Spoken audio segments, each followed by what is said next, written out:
కదిలించి ఈ రోజు నిమజ్జనం జరగబోతా ఉంది. కొంపూరు చెరువులో చాలా కూడా మరి వినాయక నిమజ్జనం జరగబోతా ఉంది. దాదాపు 140 వినాయక విగ్రహాలు ఈరోజు మనం నిమజ్జనం చేసుకోబోతా ఉన్నాం. మరి గణనాయకుడిని వచ్చే సంవత్సరం మంచి పండుగతో పాటు ఈసారి కూడా అందరినీ ఈ సంవత్సరం మొత్తం సుభిక్షంగా చూడాలని, మరి రైతులందరూ సుభిక్షంగా ఉండాలని, మెదక్ నియోజకవర్గము తెలంగాణ యావత్తు కూడా సుభిక్షంగా ఉండాలని కోరుకోవడం జరిగింది. 10 రోజులుగా మరి అందరూ కూడా భక్తులందరూ కూడా గణనాథుని పూజించుకోవడం జరిగింది.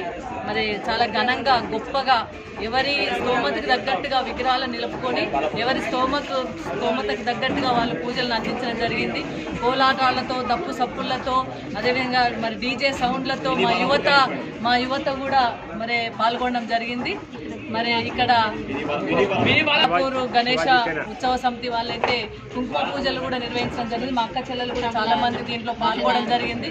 భజనలు చేయడం అంటే ఎవరికి తోచిన విధంగా వారు గణనాథుడు పూజించుకోవడం జరిగింది 9 రోజులుగా. మరి 9 రోజులు పూజను అందుకున్న గణనాథుడు నిన్న మరి మెదక్ పట్టణంలో నిన్న కదిలించడం జరిగింది. ప్రతిసారి ఆనవాయితీగా వస్తున్నదే.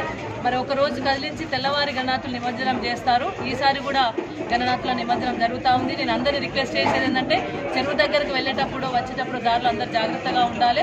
పోలీసు వాళ్ళు కూడా మరి చర్యలు తీసుకోవాలి. ఎక్కడ కూడా ఎటువంటి ఇబ్బందికరమైన పరిస్థితి జరగకుండా చూడాలని చెప్పి రిక్వెస్ట్ చేస్తూ ఉన్నాం. మరి భక్తులందరూ కూడా నివేదన ఏంటంటే మీరు చెరువు దగ్గరికి వెళ్ళినప్పుడు చిన్నపిల్లలు వాళ్ళు వెళ్తుంటారు కాబట్టి చాలా జాగ్రత్తగా తీసుకెళ్ళండి. గణనాథుడు నిమజ్జనం చేసుకోవాలి. మళ్ళీ వచ్చే సంవత్సరం మన పండుగ ఘనంగా జరుపుకోవాలి కాబట్టి అందరూ క్షేమంగా ఉండాలి, అందరూ సుభిక్షంగా ఉండాలి. యావత్ తెలంగాణ పచ్చగా ఉండాలని కోరుకోవడం జరిగింది. జై తెలంగాణ, జై గణేష్.